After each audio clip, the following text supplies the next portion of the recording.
बिस्मिल्लाहिर्रहमानिर्रहीम। अस्सलामुअलैकुम नाज़रीन इकराम, नबी करीम सल्लल्लाहु अलैहि वसल्लम की बेइज्जत से पहले के मज़ाहिब के बारे में आज की वीडियो में हम बात करेंगे। यहूदियों के मजहबी, सियासी और माशरती हालात व अकायद भी आज आपको बताएंगे।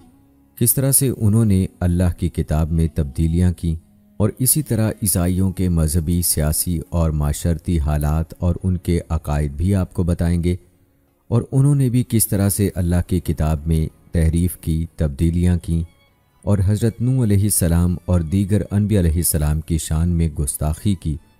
ये भी आपको तफसील के साथ बताएंगे। और दोस्तों, साथ ही साथ आपको हिंदुस्तान में हिंदू मज़हब और दीगर मज़ाहिब के बारे में, उनके अकायद के बारे में तफसील के साथ बताएंगे। साथ ही दोस्तों, आपको मजूसियों के मज़हब के बारे में भी बताएंगे और आपको एक ऐसे मज़हब के बारे में भी बताएंगे कि जिसमें माँ और बेटी के साथ निकाह करना जायज़ है। तो ये तमाम तर तफसीलात जानने के लिए हमारी आज की इस वीडियो को आखिर तक लाजमी देखिएगा। तो आइए दोस्तों, आगाज़ करते हैं अपनी आज की इस वीडियो का। सबसे पहले तज़किरा करते हैं यहूदियों के मजहबी, सियासी और माशरती हालात के बारे में।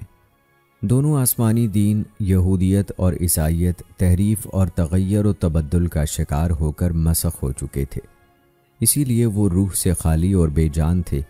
वो लोगों की इस्लाह के लिए अपनी बुनियादी किरदार अदा करने के काबिल नहीं रहे थे। तहरीफ से कता नज़र यहूदियत अल्लाह ताला के फ़ैसले के मुताबिक सिर्फ बनी इसराइल के लिए थी। उसका अकीदा तौहीद भी बिगड़ चुका था। हालांकि अल्लाह ताला ने तौहीद ही की वजह से बनी इसराइल को उस वक्त के लोगों पर फजीलत अता फरमाई थी। यहूदियों ने इर्द गिर्द के कौमों, फातिहीन और अपने साथ बसने वालों से बुत परस्ती के बहुत से नज़रियात व अकायद अखज़ कर लिए थे। इस हकीकत का एतराफ़ यहूदियों के इंसाफ पसंद मौर्रखीन ने भी किया है। इस सिलसिले में दायरा मार्रफ यहूदिया की ये इबारत मुलाहिज़ा फरमाएँ। बनी इसराइल के अनबिया का बुत परस्ती पर गैज़ व गज़ब ये वाज़े करता है कि बुत परस्ती इसराइलियों के दिलों में सरायत कर चुकी थी और जिला वतनी के बाद और बाबुल की कैद तक बुत परस्ती का शौक़ उनके दिलों से नहीं निकल सका। वो बड़ी हद तक मुशरिकाना खराफात व अकायद कबूल कर चुके थे। तिलमूद की इबारतों से भी मालूम होता है कि यहूदी बड़े ज़ौक़ व शौक़ से बुतों की पूजा करते थे।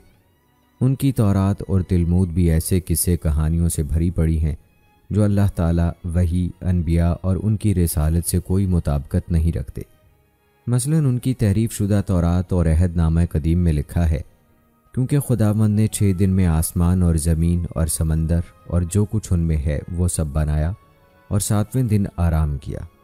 इसीलिए खुदावंद ने हफ्ते के दिन को बरकत दी और उसे मुक़द्दस ठहराया। इसीलिए यहूदी हफ्ते के दिन काम करना हराम समझते हैं। अहदनामा कदीम में हज़रत आदम व हव्वा अलैहिस्सलाम के बारे में लिखा है, और उन्होंने खुदावंद खुदा की आवाज़ जो ठंडे वक्त बाग में फिरता था सुनी, और आदम और उसकी बीवी ने अपने आप को खुदावंद खुदा के हजूर से बाग के दरख्तों में छुपाया। तब खुदावंद खुदा ने आदम को पुकारा और उससे कहा कि तू कहाँ है? उसने कहा, मैंने तो बाग में तेरी आवाज़ सुनी और मैं डरा क्योंकि मैं नंगा था और मैंने अपने आप को छुपाया। उसने कहा, तुझे किसने बताया कि तू नंगा है?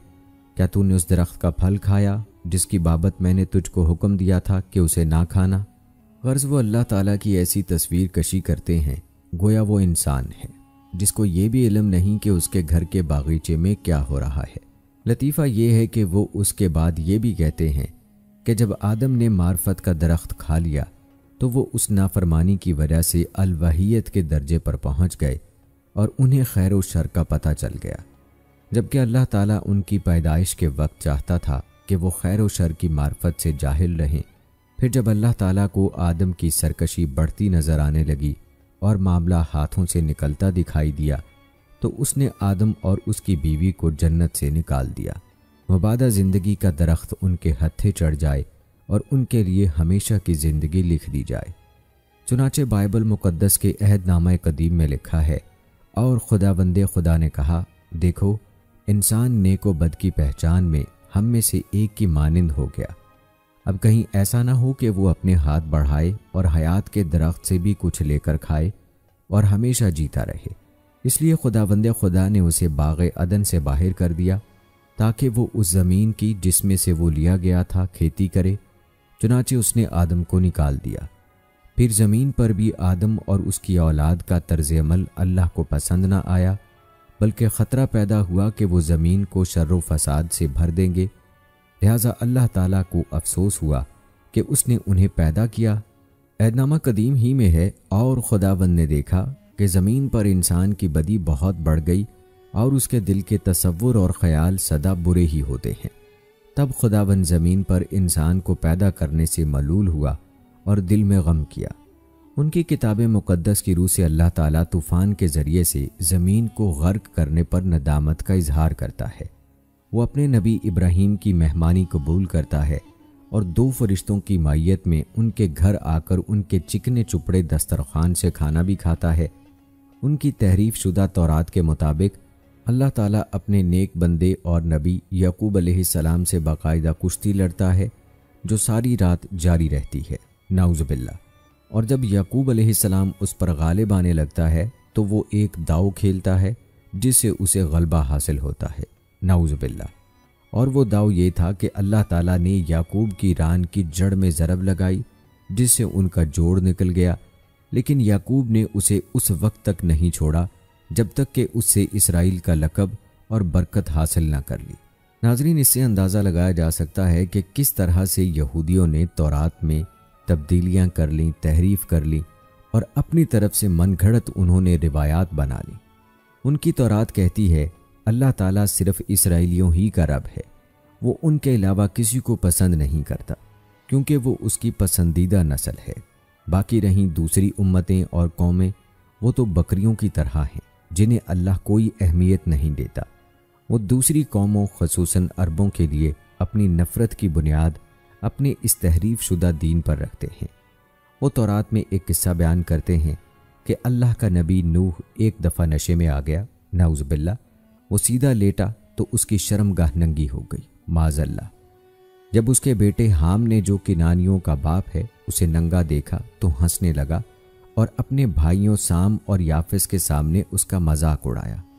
उन दोनों ने बगैर उसकी शर्मगाह देखे उसे ढांक दिया। जब नूह नशे से होश में आया और उसे अपने छोटे बेटे हाम की इस हरकत का पता चला तो उसने उसके लिए यूं लानत की, केनान मलून हो, अपने भाइयों के गुलाम का गुलाम हो। अल्लाह साम को बरकत दे और केनान उनका गुलाम बने। अल्लाह याफिस को फतह दे, वो साम के घरों में ठहरे और केनान उनका गुलाम हो। नाज़रीन, इस किस्से का साफ मकसद ये है कि यहूदी चाहते हैं कि वो साम के औलाद होने के नाते अपने आप को पाक साफ जाहिर करें और हाम के औलाद किनानियों को अपना गुलाम बनाएं, हालांकि उनका कोई जुर्म नहीं। जिस तरह यहूदियों ने अपने मज़मूम मकासद पूरे करने के लिए हज़रत नूह अलैहिस्सलाम को माज़अल्लाह एक नशई के रूप में पेश किया है, इसी तरह उन्होंने हज़रत लूत अलैहिस्सलाम को भी नशई और नाउज़ुबिल्लाह ज़ानी जाहिर किया है, जो नशे में अपनी बेटियों से जना करता है, माज़अल्लाह सुम्मा माज़अल्लाह, हत्ता कि वो हामिला हो जाती हैं और उसके बच्चे जनती हैं। वो ये भी कहते हैं कि उसकी छोटी बेटी का ऐसा ही एक बेटा मवाब के नाम से मशहूर हुआ जो आज तक के मवाबीन का बाप था। अल्लाह अकबर, माज़अल्लाह माज़अल्लाह। इन खराफात का मकसद वाज़ेह है कि यहूदी अपने दुश्मन मवाबियों को मजरूह करना चाहते हैं और ये सब कुछ वही के नाम पर किया गया है। अल्लाह ताला ने कुरान मजीद में यहूदियों का तज़किरा इस तरह फरमाया है जिसका तर्जुमा है, और बेशक उनमें से एक गिरोह किताब पढ़ते हुए अपनी ज़ुबानें मरोड़ता है ताकि तुम उसे किताब का हिस्सा समझो, हालांकि वो किताब में से नहीं है, और वो कहते हैं कि यह अल्लाह की जानिब से है, हालांकि वो अल्लाह की जानिब से नहीं, और वो जानबूझकर अल्लाह पर झूठ बांधते हैं। इसी तरह मजीद फरमाया, चुनाचे उन लोगों के लिए हलाकत है जो अपने हाथों से किताब लिखते हैं, फिर कहते हैं कि यह अल्लाह की तरफ से है ताकि उसके बदले में थोड़ी सी कीमत ले लें। चुनाचे उनके हाथों ने जो लिखा उसकी वजह से उनके लिए हलाकत है, और जो वो कमाते हैं उसकी वजह से उनके लिए हलाकत है।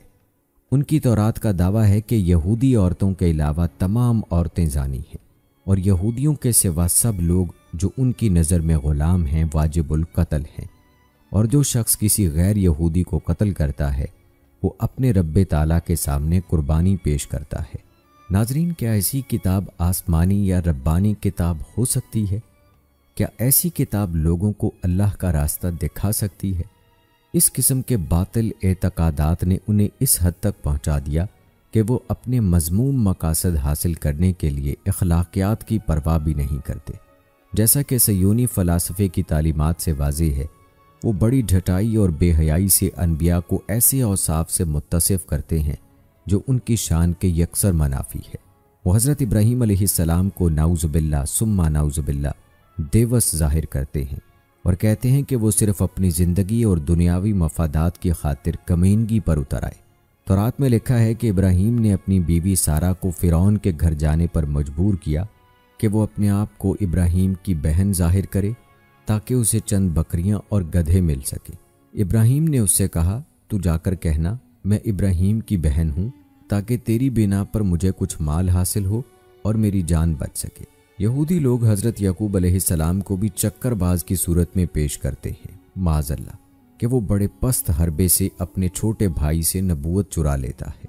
ये लोग हज़रत याकूब अलैहिस्सलाम की बेटी को माज़अल्लाह ज़ानिया बनाकर पेश करते हैं कि उससे करीबी शहर के सरदार के लड़के ने ज़ना किया, माज़अल्लाह। नाजरीन, यहूद की तलमूद कहती है कि ईसा अलैहिस्सलाम अपनी माँ का नाजायज़ बेटा है, माज़अल्लाह, क्योंकि उसकी माँ बहालत हैज़ एक फ़ौजी बांदारा के जमा से हामला हुई, माज़अल्लाह सुम्मा माज़अल्लाह। दोस्तों, ये वो अल्फाज हैं जो मुसलमान होने के नाते अपनी ज़ुबान से अदा करते हुए भी खौफ आता है, लेकिन ये हकीकत है जो उन बदबख्तों ने अल्लाह की किताबों में तहरीफ की है, वो आप लोगों तक पहुँचाना भी ज़रूरी है। आप लोगों को हकीकत से आगाह करना भी ज़रूरी है। वो हज़रत ईसा अलैहिस्सलाम को माज़अल्लाह कज़ाब, मजनून, गुमराह, शोबदाबाज और बुत परस्त के अलकाब देते हैं। उनकी तिलमूद के मुताबिक ईसाई बुत परस्त, कातिल, फासिक, पलीद, जानवर, गधे, खिंजीर और कुत्ते हैं। वो हैज़ के नापाक कपड़ों जैसे हैं जिन्हें गंदगी के ढेर पर फेंक दिया जाता है। वो अपने नबी हज़रत दाऊद अलैहिस्सलाम की ये तस्वीर पेश करते हैं कि वो अपने एक फ़ौजी कमांडर की बीवी को अपने घर की छत से देखता है तो उस पर आशिक हो जाता है, माज़अल्लाह। वो उसे बुलवाता है, उससे जना करता है, हत्ता कि वो हामला हो जाती है, नाउज़ुबिल्लाह। फिर वो उसके खाविंद फ़ौजी कमांडर को लड़ाई के मैदान में भेजकर हलाक करा देता है और ख़ुद उसकी बीवी से शादी कर लेता है। ये किस कदर घिनौनी और वाहियात बातें हैं। क्या अक्ल इसे अल्लाह का कलाम मान सकती है? और क्या ऐसी किताब इंसानियत की हिदायत और रहनुमाई के काबिल कही जा सकती है? नाज़रीन, कुरान मजीद ने यहूदियों के मजहबी अंदाज़े फ़िक्र, अपने रसूलों और किताबों के बारे में उनके मौक़िफ़ के बहुत से पहलू बयान किए हैं। मसलन ये लोग हज़रत मूसा अलैहिस्सलाम की मौजूदगी में बुत परस्ती की तरफ माइल थे। उन्होंने हज़रत मूसा अलैहिस्सलाम से कहा था, तू हमारे लिए भी एक माबूद बना दे जिस तरह उनके माबूद हैं। जब हज़रत मूसा अलैहिस्सलाम अपने रब से मुलाकात के बाद वापस तशरीफ़ लाए तो देखा कि वो बछड़े की इबादत में जुटे हुए हैं। उन लोगों ने हज़रत हारून अलैहिस्सलाम से कहा, हम तो हमेशा इस बछड़े की इबादत करते रहेंगे हत्ता कि मूसा हमारे पास वापस आ जाए। हज़रत मूसा अलैहिस्सलाम की वफ़ात के बाद भी वो बुत परस्ती से बाज नहीं आए।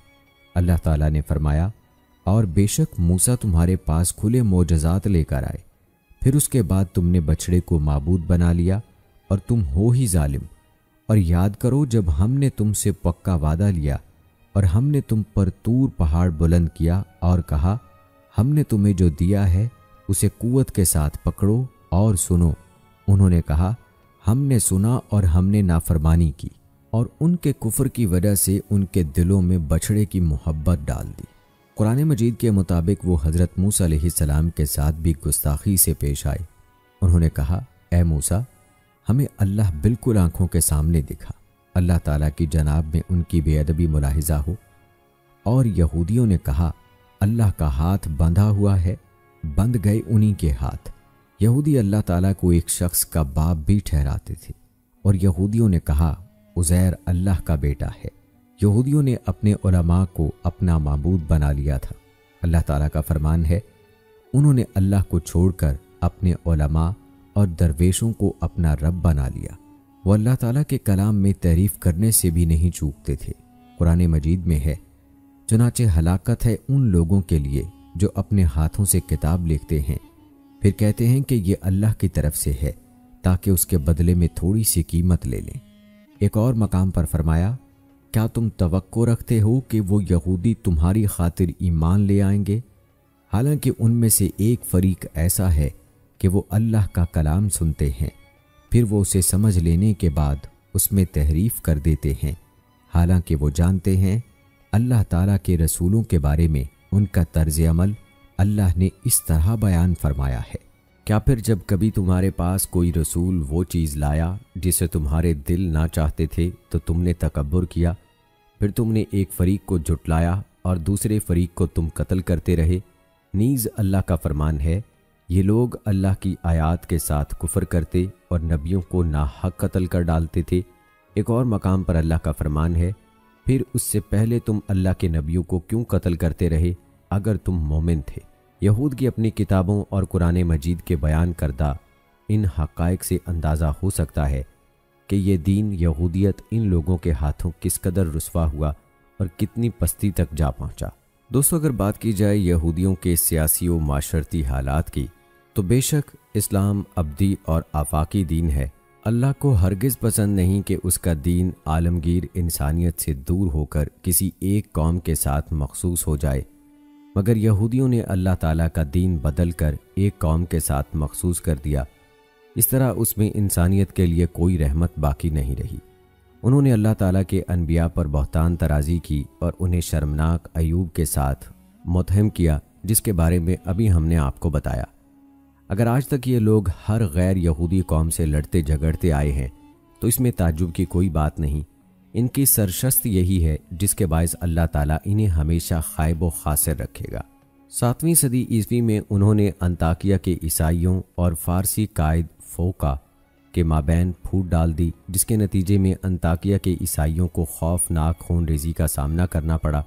शाम के ईसाइयों के खिलाफ उन्होंने ईरानी लश्करों की मदद की और ख़ुद भी शामी ईसाइयों को तहो तैग किया, जैसा कि लबनान में वाक़या पेश आया। इस खबासत का इल्म शाह रूम हरकल को हुआ तो उसने उन्हें खौफनाक सज़ा दी और गिन गिन कर बदले लिए। कुरान करीम ने उनकी ऐसी बारीक तस्वीर कशी की है कि 6वीं और 7वीं सदी ईस्वी में उनके अखलाक, ज़वाल व इन्हतात और माशरती फ़साद का वाज़े नक्शा नज़र आ जाता है, जिसकी बिना पर ये लोग उम्मतों की क़यादत के अहल ना रहे।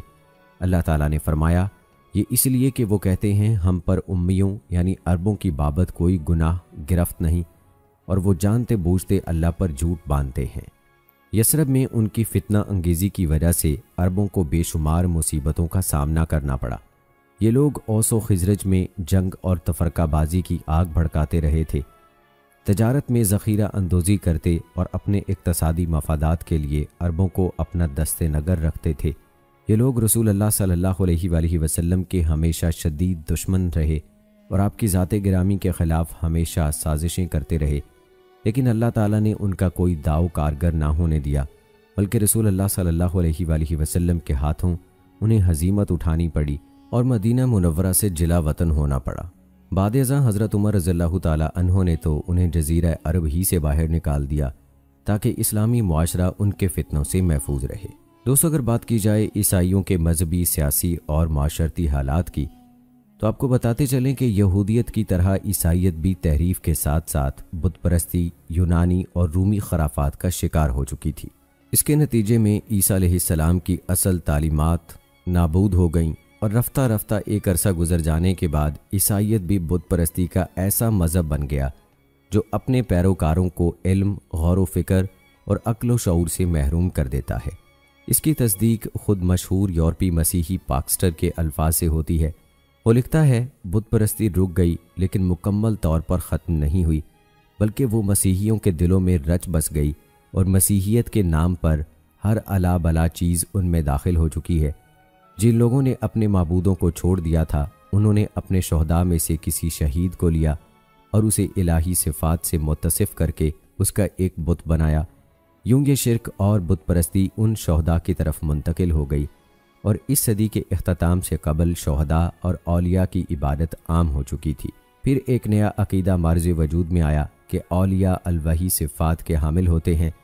यूं ये औलिया और मुक़द्दस लोग अल्लाह ताला और इंसान के दरमियान वास्ता बन गए और अवामुन्नास के अकीदे के मुताबिक अलवही सिफ़ात के हामिल भी बन गए और कुरून वुस्ता के तक़द्दुस व तहारत की अलामत करार पाए।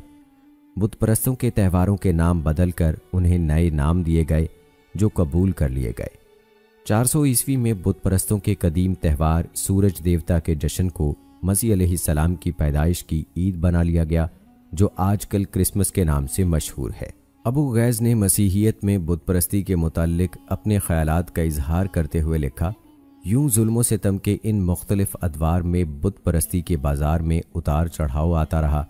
बुत परस्ती की सरगर्मियों में उस वक्त तेज़ी आ जाती जब नसरानी पंडित रूमी हुक्मरानों की ताईद और उनकी ख्वाहिश की तकमील में कैसर का मुजस्मा पूजने पर राज़ी हो जाते। जो शख्स बुत परस्ती से बेजारी का इजहार करता और इस अमल से पीछे रहना चाहता, अंजाम कार उसे आग में जलना और तबाह बर्बाद होना पड़ता। मसीहत की पूरी तारीख में इस हकीकत की गवाह है।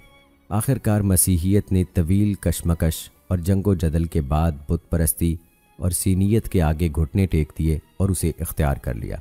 इसके बाद मसीहियत जिस इलाके में भी दाखिल होती और वहाँ के लोगों को वसनीयत में मशगूल पाती तो उन्हें चंद मसीही अकायद देकर बुत परस्ती पर कायम रहने देती।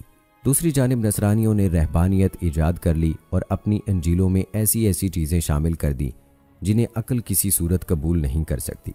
तकाबुल अदयान के एक माहिर मुहक्किक अलामा इब्ने हज़म ने जब असल मसीही किताबें पढ़ीं तो वो इंतहाई हैरत अंगेज़ नताइज तक पहुँचे। वो ईसाइयों के अकीदे पर तबसरे करते हुए लिखते हैं, याकूबी फ़िरके का कहना है कि मसीह अलैहिस्सलाम अल्लाह ही थे।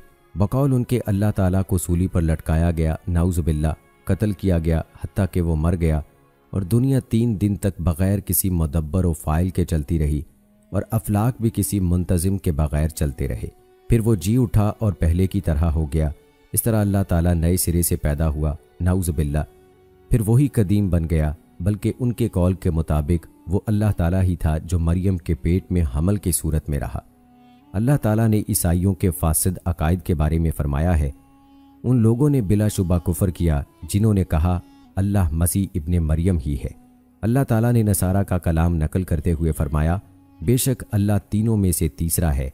और अल्लाह ताला का फरमान है, क्या तूने ही लोगों से कहा था कि मुझे और मेरी माँ को अल्लाह के सिवा माबूद बना लो।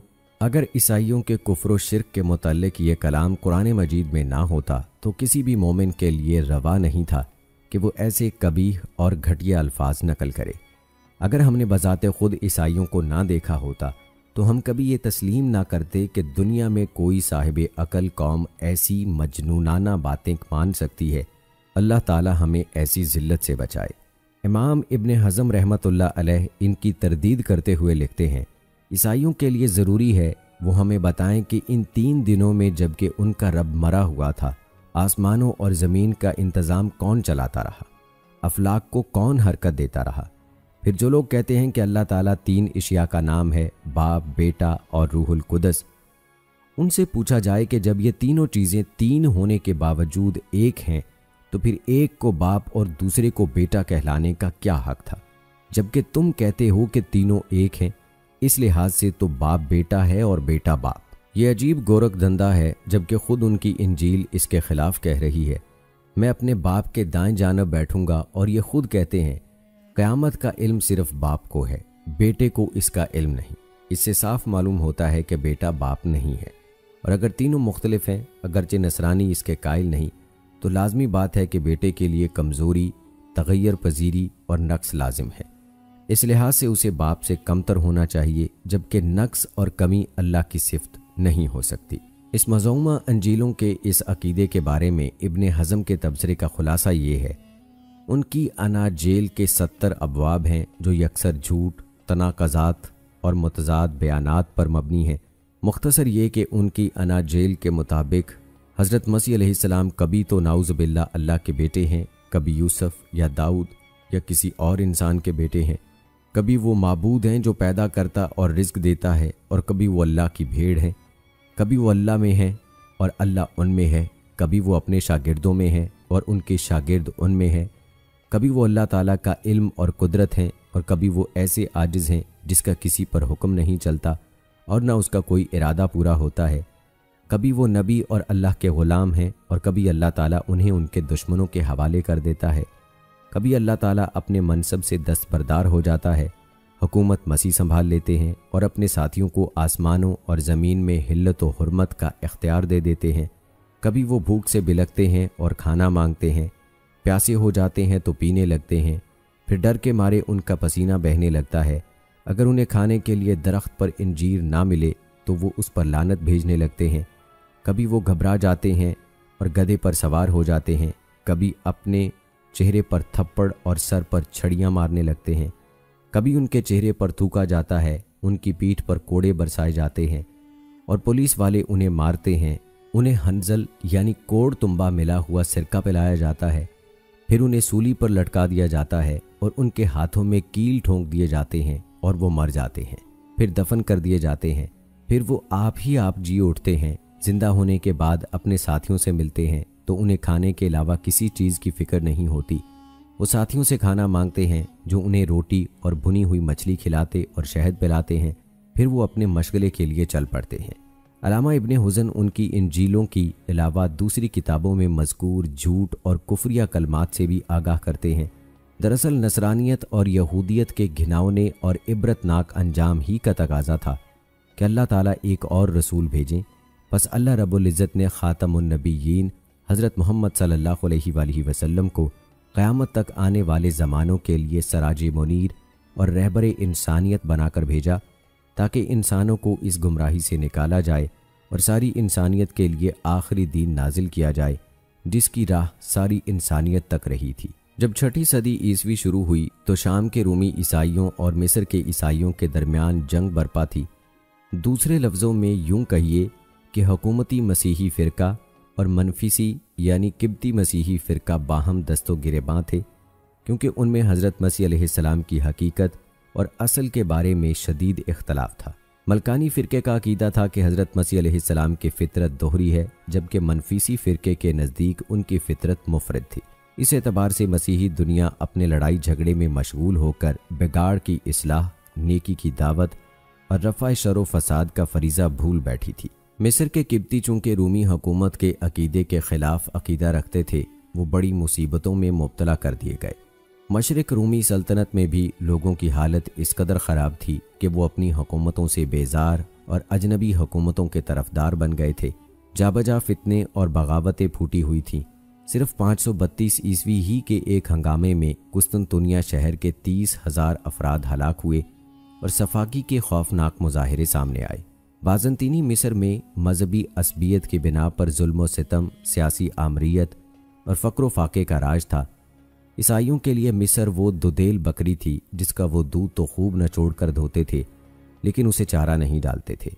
मिस्रियों को इस इबरतनाक हालत से बिलाखिर मुसलमानों ने नजात दिलाई। इस हकीकत का एतराफ़ खुद ईसाई मौर्रखीन ने किया है। बाज़ंतीनी शाम में मज़ालिम का इस कदर शदीद दौरा था कि बहुत से शामी लोग अपने कर्ज चुकाने के लिए खुद अपने ही बच्चे बेचने पर मजबूर हो गए थे। बाकी रही मगरब और शुमाल की यूरोपीय रास्तें, तो वहाँ खून रेज़ जंगों, जहालत दर जहालत, मजहबी तासुब, गुलू और तशद्दुद का बोलबाला था। वहाँ अमूमन इस किस्म के सवालात ज़ेरे बहस रहते थे कि औरत इंसान है या हैवान, औरत में रूह है या नहीं, क्या औरत को हक़ मलकियत हासिल है और क्या वो ख़रीदो फ़रोख्त की मजाज है। इसी तरह मजूसियों के मजहबी, सियासी और हालात की अगर बात की जाए तो ईरान में ज़रतश्त के गलबे से पहले मथीरा, जिसे महरा, येमा यानी जमशेद और आशा की खुदाई का अकीदा राइज था। ये सूरत हाल किस हद तक ज़रतश्त के गलबे के बाद भी बरकरार रही। ये नया दीन भी बड़ी हद तक बुत परस्ती से मुतासिर हुआ, जिसमें बाज़ तिबई अनासर मसलन आग और सितारों को मुक़द्दस माना जाता था और बहुत से माबूदों की इबादत की जाती थी। ज़रतश्ती दीन असलन बुत परस्ती के ख़िलाफ़ था। इसके बुनियादी अरकान में सबसे अहम रुकन लोगों को एक माबूद की इबादत की दावत देना, बुत परस्ती और सबायत को तर्क करना था। सबायत में बाज़ सितारों और मज़ाहिरन फितरत की पूजा की जाती थी। इसके मुकाबले में ज़रतश्ती दीन सूरज और आग का तकद्दुस तस्लीम करने पर जोर देता था, क्योंकि ये दोनों चीज़ें उसके नज़दीक उस अजीम कुव्वत की अलामत थीं जो इस दुनिया में रहमत, नूर, मोहब्बत और तहारत का मंबा है और जो इंसान को मसाइब से बचाने के लिए कोशा है। इसके साथ साथ इस दीन में मट्टी, पानी और हवा के तकद्दुस का अकीदा भी राइज था, क्योंकि इन चीज़ों की इंसानी ज़िंदगी में बड़ी अहमियत है। ज़रतश्त की वफ़ात के बाद मजूसी फ़िरका ज़हूर में आया। इस फ़िरके के लोग आग की पूजा करते थे, उसे अपना माबूद मानते और अपने दीनी कामों में उसे बुरुए कार लाते थे। वो ये भूल गए थे कि आग तो महज कमज़ोर लोगों की अलामत है। इसी बिना पर मजूसियों को आग के पुजारी की हैसियत से जाना जाता है। उन्हें मजूसी काहिन भी कहा जाता था। ज़रतश्त से पहले चंद मजहबी रसूम राइज थीं, मसलन बुतों की इबादत, जानवरों की कुर्बानियाँ पेश करना, ख़ुसूसन मथिरा बुत के लिए कुर्बानी जो उनके माबूदों में सबसे मुमताज़ था। जब सिकंदर मकदूनी ने 4वीं सदी कबल मसीह के अवाखिर में ईरान के इलाके पर हमला किया तो ज़रतश्ती दीन रूपोश हो गया और फिर 5 सदियों के बाद उस वक्त ज़ाहिर हुआ जब सासानी हुकूमत कायम हुई और ज़रतश्तियत को ईरानी सकाफ़ती विरसे का एक हिस्सा तस्लीम करके उसे इख्तियार किया गया। लेकिन सासानी ज़रतश्तियत दर हकीकत ज़रतश्त की तालीमात से कोसों दूर थी और शाही मकासद और मजूसी काहिनों की सरकशी के लिए एक आलाए कार बन गई थी। 3री सदी ईस्वी में मानी ने अपना दीन पेश किया जो ज़रतश्तियत, ईसाइयत और दीसानियत का मलगूबा था। ज़रतश्तियों ने उसे मुल्हिद, ज़ंदीक और दीन ज़रतश्त से खारिज करार दिया क्योंकि उसका दीन दुई परस्त था। उसका दीन दोहरी फितरत के खालिक या 2 खालिकों का कायल था जिनकी इस जहान पर हुक्मरानी है। उनमें से एक नूर व खैर का मबदा और दूसरा अंधेरे और शर का मुबद्दा है और ये दोनों इल्म अदराक पर कादिर हैं। इन दोनों के इम्तजाज से कायनात पैदा हुई, इसके तमाम अज्जा वजूद में आए और ज़िंदगी का आगाज़ हुआ। उनका अकीदा था कि जो शख्स भी रोशनी और अंधेरे के इम्तजाज की मुद्दत बढ़ाने में मुआविन बनता है वो बुरा शख्स है और मुद्दत बढ़ाने का पहला तरीका शादी और नस्ल कशी है। इसलिए उनके नज़दीक ये ज़रूरी है कि इंसान उज़लत पसंदी और रहबानियत इख्तियार करे और नस्ल कशी की जड़ ही काट दे ताकि ये मादरी जहान ख़त्म हो और नूर अंधेरे से अलहदा हो जाए।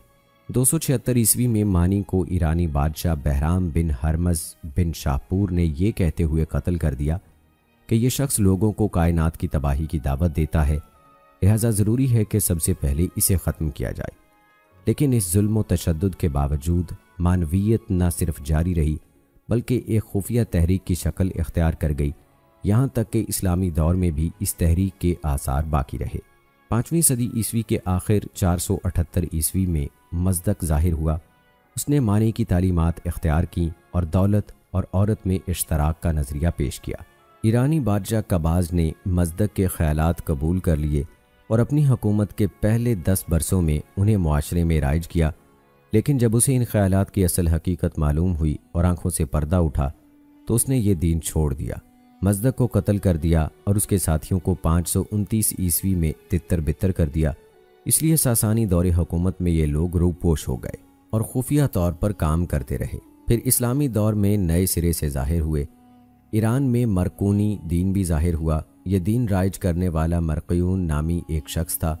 ये दीन भी दुई परस्त था क्योंकि वो नूर को खालिक खैर और अंधेरे को खालिक शर करार देता था। ये दीन ज़रतश्तियत और मसीहियत से मुतासिर था। ईरान में एक और दीन भी ज़ाहिर हुआ जिसे दीसानी मज़हब कहा जाता है।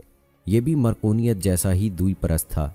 ये नूर और जुल्मत के साथ साथ एक तीसरे जहां का भी कायल था, लेकिन वो तीसरे जहां के वजूद की कैफियत वाज़े नहीं कर सका।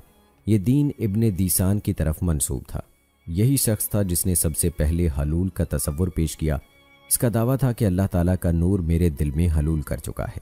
ईरान में ज़रतश्त से पहले पाए जाने वाले बुत परस्त मज़ाहिब की वजह से फसाद फैला हुआ था।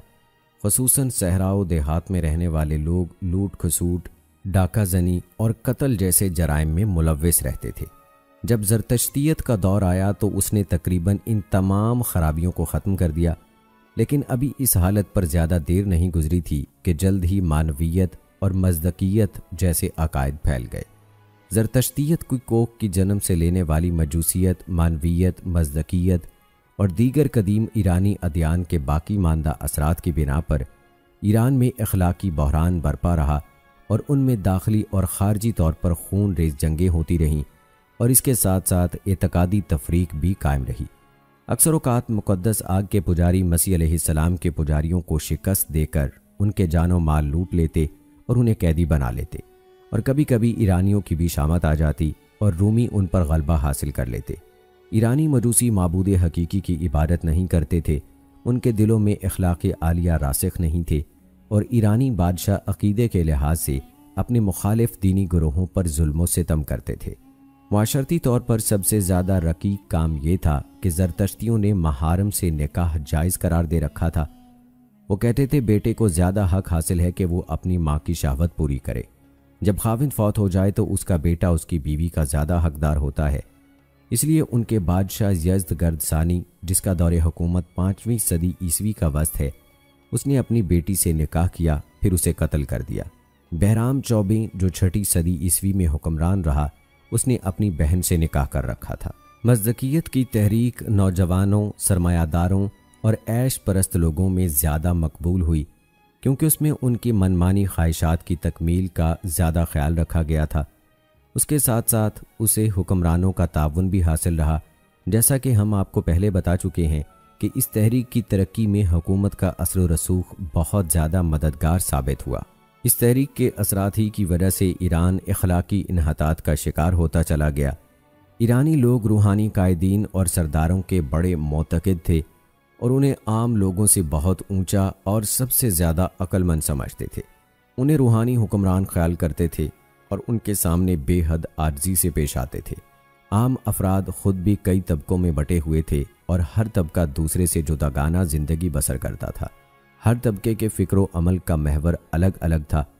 फ़ारसी लोग अपनी कौमियत को बरतर समझते थे। उनका अकीदा था कि फ़ारसी कौम दूसरी तमाम कौमों से अफजल है। अल्लाह ताला ने उसे खसूसी इम्तियाज़ात अता फ़रमाए हैं और उनमें वो खूबियाँ रखी हैं जो किसी और कौम में नहीं पाई जाती। वो इर्द गिर्द के तमाम लोगों को बड़ी हकीर नज़र से देखते हैं और उन्हें ऐसे ऐसे अलकाबात से मुखातिब करते हैं जिनसे उनकी बड़ी तौहीन होती थी।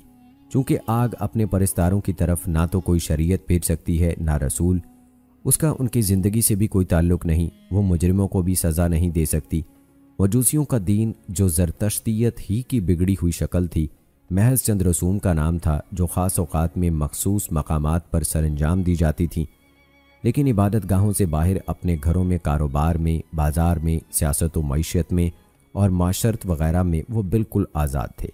जो चाहते करते थे। किसी कानून और ज़ाब्ते की पाबंदी नहीं थी। हर दौर के मुशरिकीन का यही दस्तूर रहा है। गोया फ़ारसी कौम अपनी मजूसियत की वजह से ऐसे हमागीर और जामे दीन से महरूम थी जो उनकी तरबियत करता, उन्हें मुहज़्ज़ब बनाता, नेकियों पर चलाता, अफराद, मुआशरे और हुकूमत को उनके दायरे इख्तियार में रखता, उनमें नज़्म व ज़ब्त पैदा करता और लोगों को सरकशी से रोकता। वो ऐसी सालेह और सेहतमंद हुकूमत से भी महरूम रहे जो फितना व फसाद का किला कमा करती। खुद उनके हुक्मरान फसाद की जड़ थे क्योंकि वो खुद ही रब बन बैठे थे। यकीनन माबूद हकीकी और रब्बुल आलमीन को भूलने का यही नतीजा निकल सकता है। ये हुक्मरान हुकूमत के लिए लड़ते मरते थे, हत्ता कि चंद महीनों में 6 बादशाह तख्ते हुकूमत पर बैठे। इसी हुकूमत की कदर कीमत ख़त्म हो चुकी थी। सितम बालाए सितम ये कि बैतुल माल की तमाम आमदनी उनके बादशाहों की ज़ाती मलकियत तस्वुर की जाती थी, जिसकी बिना पर उनकी ऐश परस्ती और फजूल खर्ची हद से ज़्यादा बढ़ गई थी। उसकी नुमाया मिसाल उनका आखिरी बादशाह यज़्दगर्द है, जो इस्लामी फतूहात से खौफ खाकर भागा तो उसके साथ 1000 मस्खरे, 1000 गवैये, चीतों के 1000 मुंतजिम, बाजुओं के 1000 निगरान और बहुत से दूसरे नौकर चाकर थे। मगर फिर भी वो खुद को गैर महफूज और हकीर पनाहगुज़ीन तस्वुर करता था और बड़ी काबिल रहम हालत में था, जबकि फ़ारसी कौम इंतहाई तंगदस्ती और गुर्बत की हालत में ज़िंदगी गुजार रही थी और मुसलसल जंगों और टैक्सों में उसकी कमर तोड़ दी थी। दोस्तों, 6ठी सदी ईस्वी में चीन पर 3 अदयान की हुक्मरानी थी। दीन लाओज़ो, जो ताऊ मत के नाम से मारूफ है, दीन कन्फ्यूशस और बुद्ध मत। पहला दिन तो खालिस बुद्ध परस्त था और अमाल से ज़्यादा तसव्वुरात पर जोर देता था। इसके पैरोकार अमूमन जाहिद और राहिब किस्म के लोग थे। ताऊ मत के बानी की वफ़ात के बाद इस मज़हब के पैरोकार उसे छोड़कर दूसरे मज़ाहिब की तरफ माइल हो गए। कन्फ्यूशस अकायद से ज़्यादा अमाल पर जोर देता था, लेकिन उसके बेशतर तालीमात सिर्फ दुनियावी अमूर के बारे में थे। उसके पैरोकार किसी मखसूस माबूद की इबादत का एतक़ाद नहीं रखते थे। वो दरख्त, पत्थर, दरिया वगैरह जिसकी चाहते इबादत करते थे। उन्होंने कन्फ्यूशस के मुजस्समे बनाए और उसकी पूजा की। वो उसके मुजस्समों के सामने ज़िबाशुदा जानवर और दूसरी कुर्बानियाँ पेश करते और उनकी पूजा करते थे। ज़माने इस्लाम से कबल अरसा कबल चीन में अरवाह, खसूसन बाप दादाओं की अरवाह की इबादत राइज थी। उनका एतकाद था कि वफ़ात के बाद मरने वालों की रूहें हमारे साथ ही रहती हैं। चीन में बुद्ध मत हिंदुस्तान से वारिद हुआ। ये मज़हब हिंदुस्तान में बहुत कलील मुद्दत तक अपनी असल हालत पर कायम रहा था। जल्द ही जालिम ब्राह्मणियत ने इसे निगल लिया। फिर ये बुत परस्त दीन बन गया।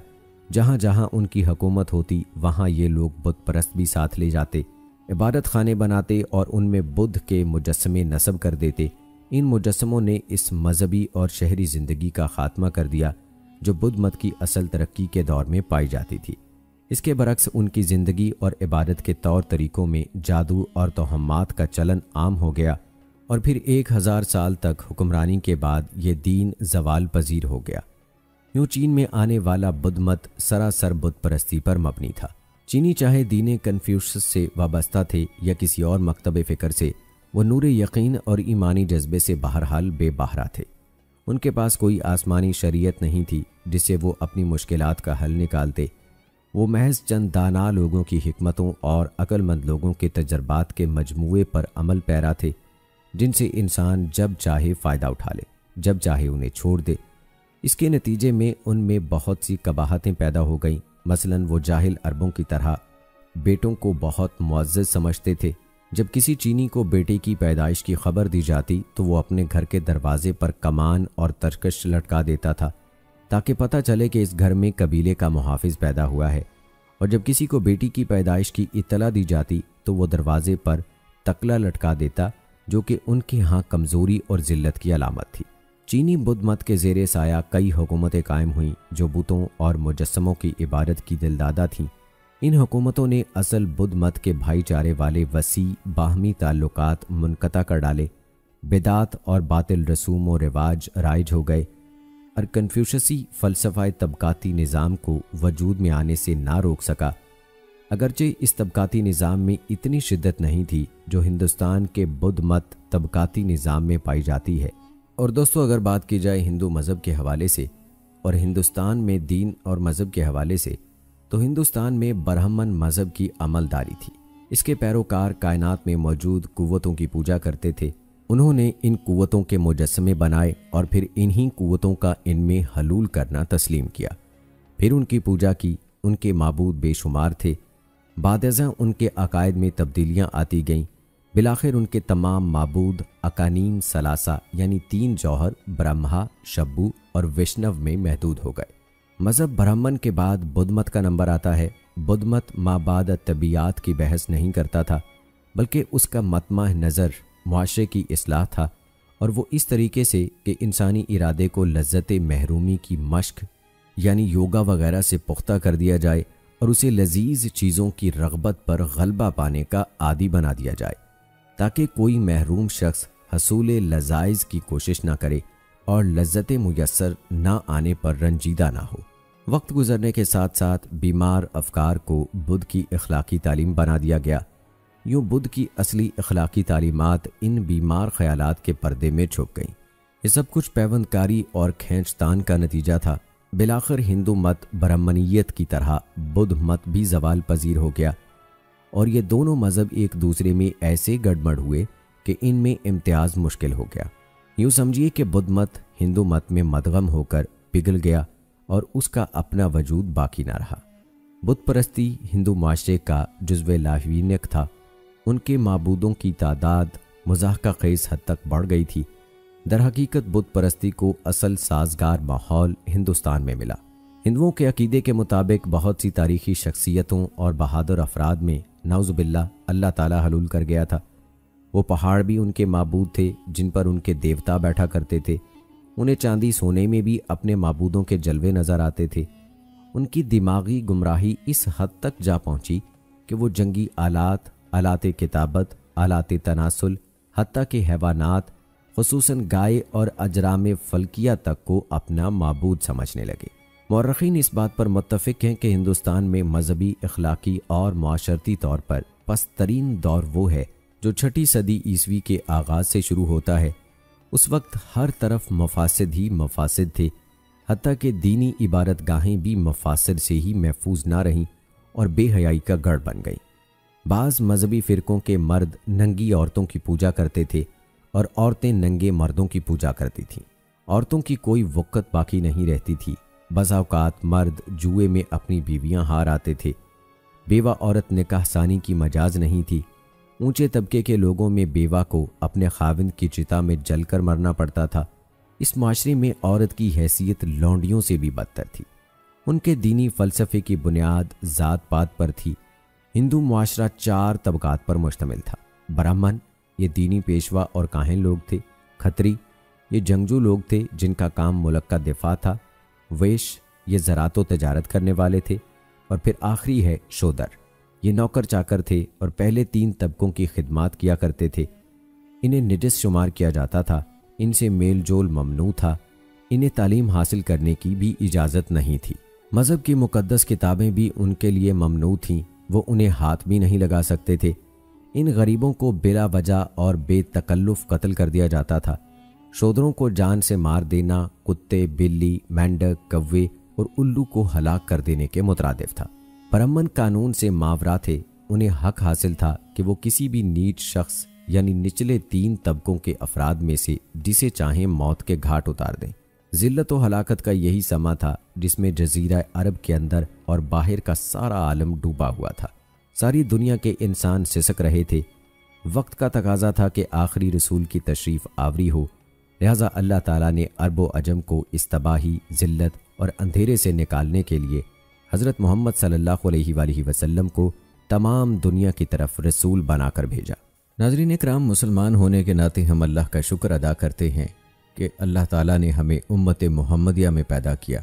और नाज़रीन, आज की वीडियो में आपने जाना कि किस तरह से यहूद ने और ईसाइयों ने अनबी अलैहिस्सलाम की शान में गुस्ताखियाँ की, किस तरह से हज़रत उज़ैर अलैहिस्सलाम को अल्लाह का बेटा कहा और दीगर अनबी अलैहिस्सलाम के बारे में भी बेतहाशा उन्होंने गुस्ताखियाँ की।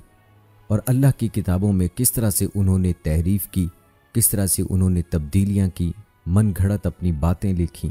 अल्लाह की पनाह, अल्लाह उन्हें नेस्तो नाबूद करे, तबाह व बर्बाद करे।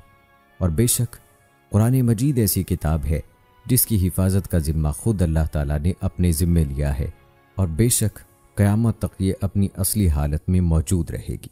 तो दोस्तों, ये थी हमारी आज की वीडियो। उम्मीद करते हैं कि आपको पसंद आई होगी। आज की इस वीडियो के मुताल्लिक अपनी राय का इजहार कमेंट बॉक्स में लाजमी कीजिएगा। मिलते हैं अगली वीडियो में, तब तक के लिए मुझे इजाज़त दें। फ़ी अमानिल्लाह। नहनु नुहारिबु लिकई नजलिब अन्नस्र लिलहक़्क़ि वल्दीन।